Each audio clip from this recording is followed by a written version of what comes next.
Abonnez-vous et cliquez aussi sur la petite cloche de notification pour ne rien rater de nos prochaines vidéos.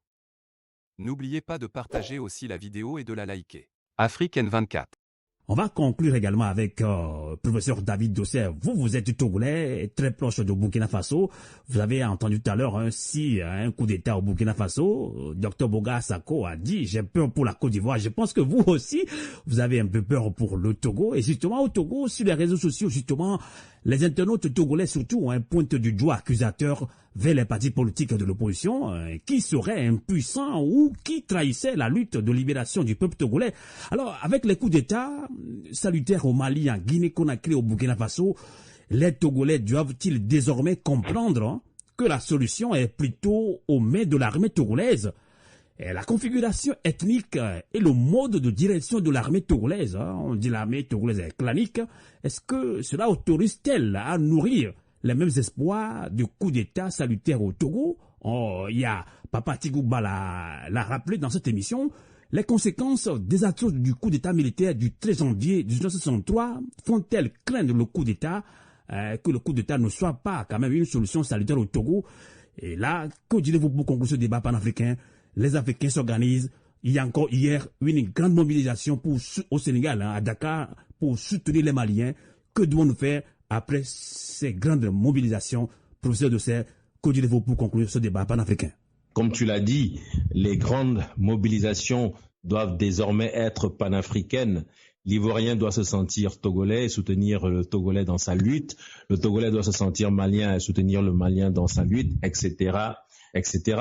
Alors, avant de répondre clairement à ta question, je voudrais rappeler ici que les coups d'État tels que nous les avons vécus ces derniers mois, avec après un putsch, les populations qui sortent et qui semblent se réjouir de la situation, démontrent que d'une certaine manière, les peuples ont essayé, les peuples ont manifesté, les peuples ont appelé au changement, les peuples n'ont pas été écoutés par les institutions qui devraient le faire, comme la CEDEAO, les peuples n'ont pas été écoutés par leurs dirigeants. Il a fallu que la solution vienne d'ailleurs et donc que le coup d'État militaire, le putsch, semble en tout cas apparaît comme étant l'unique recours pour répondre aux aspirations populaires. Et c'est ce qui est dommage pour moi.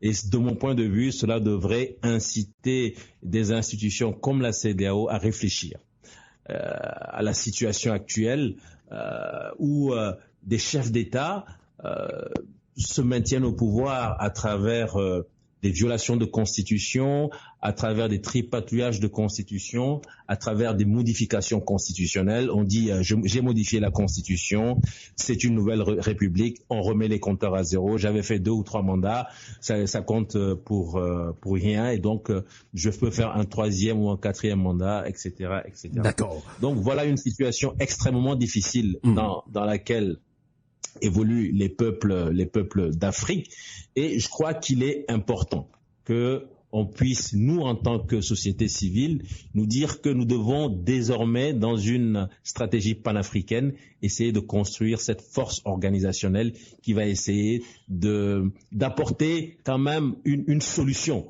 une réponse à toutes ces aspirations populaires. Et cette force organisationnelle, moi je vous annonce déjà que 2022 pour nous, en tout cas, nous l'espérons, sera un nouveau départ. D'accord. Professeur Dossé, je vous comprends, mais justement après les coups d'État salutaires au Mali, en Guinée-Conakry, des Togolais se disent que non, le problème c'est vous, société civile, qui ne vous organisez pas, c'est plutôt les partis politiques qui trahissent la lutte.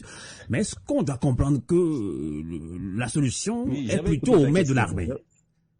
J'avais écouté ta question, je vais te répondre clairement en disant que pour moi, chaque pays a ses réalités. Et s'il faut construire une stratégie de libération en se disant « je mets toutes mes forces ou tous mes espoirs dans l'armée », je pense que vous risquez d'attendre des mois, des années, voire des décennies. Et il faut construire sa stratégie de libération en comptant d'abord sur soi-même et sur ses propres forces. En tout cas, c'est ce que nous essayons de faire au niveau du Front citoyen Togo Debout.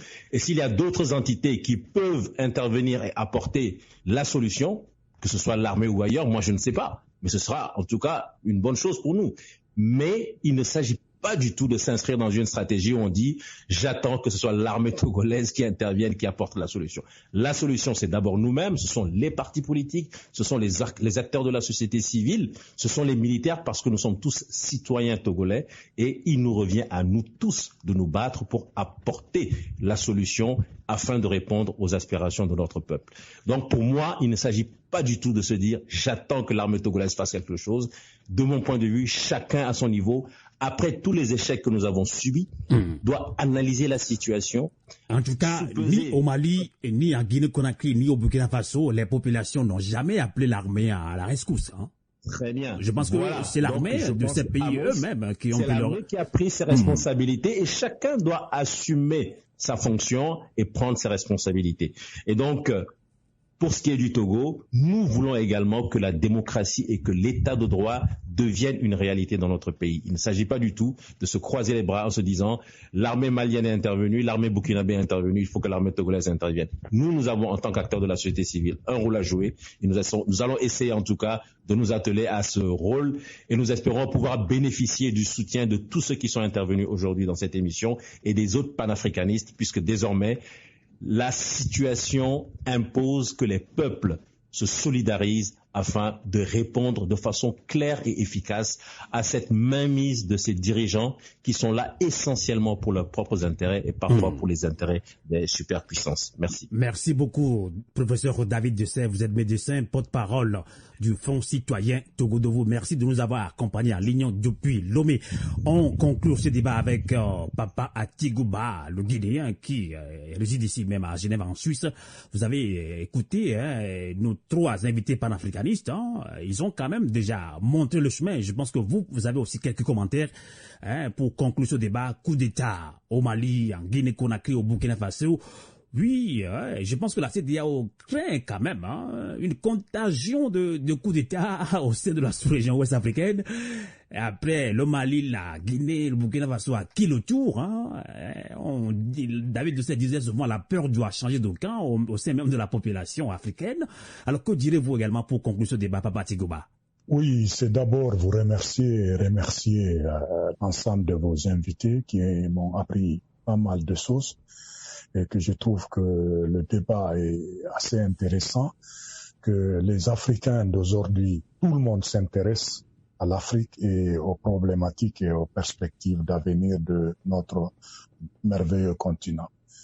Et ce qui est en train d'advenir actuellement en Afrique, et moi je le souhaite de vive voix, que ces coups d'État que ces jeunes générations ont entamés sans complexe, que cela se transforme en une révolution qui, de mon point de vue, serait un changement, voire un bouleversement important et brusque dans la vie de nos différentes nations.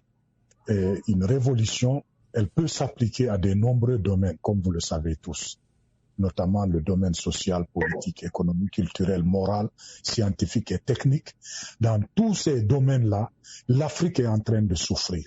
C'est pas parce que nous n'avons pas les forces et les énergies, c'est pas parce que nous n'avons pas les idées, mais l'Afrique est méprisée. Tout ce que nous avons est qualifié de sorcellerie, alors qu'on les exploite ailleurs pour récupérer de l'argent sur le dos des Africains.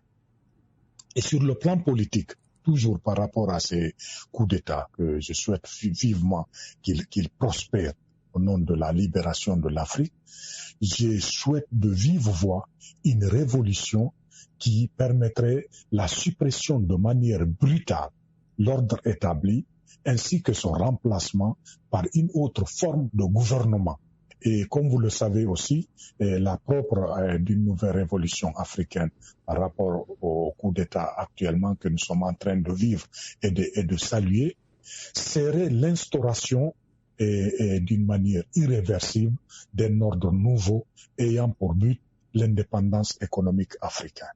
C'est à cela que je salue et je soutiens tous les mouvements de révolte actuellement qui sont en train de se passer en Afrique et dont les populations soutiennent, parce qu'on a compris où se trouvent vraiment les causes de notre malheur. Et je vous remercie. Merci en tout cas, Papa Tigouba, président de l'UDPG, Union pour la démocratie et le progrès de Guinée. Merci à Adama Koulibaly qui nous accompagne depuis la France. Merci à Dr Bogassako depuis la Côte d'Ivoire. Merci professeur David Dossé depuis Lomé. Merci également à vous, auditrices et auditeurs panafricains de Canal K de Radio à Voleté. Nous n'allons pas conclure ce débat panafricain. À ne pas oublier de nous rappeler encore cette citation de Kizerbo, l'historien burkinabé qui nous disait, d'ailleurs, Dr Koulibaly l'a dit tout à l'heure, Nan Lara en Sahara, ce qui veut dire, si nous nous couchons, nous sommes morts. On va encore rappeler ça tout le temps. On sait pourquoi on le fait. Feu Thomas Sankara, paix à son âme, il a dit, l'esclave qui n'est pas capable d'assumer sa révolte ne mérite pas que l'on s'apitoie sur son sort. Cet esclave répondra seul de son malheur s'il se fait des illusions sur la condescendance d'un maître suspect qui prétend l'affranchir. Et nos invités l'ont dit dans cette émission, dans ce débat panafricain, que seule la lutte libère. Ainsi prend fin ce débat panafricain sur Canal K, sur Radio à Voleté. Nous vous donnons rendez-vous très prochainement pour un autre débat panafricain. Bonsoir et la lutte continue. À Voleté. Radio à Voleté. L'esprit patriotique. Likez la vidéo si ce n'est pas déjà fait. Laissez aussi votre point de vue en commentaire.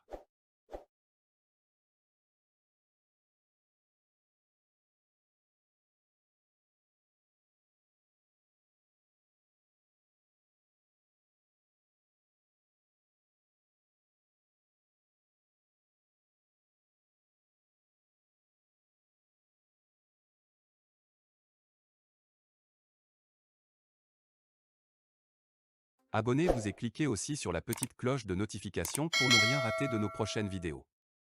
N'oubliez pas de partager aussi la vidéo et de la liker.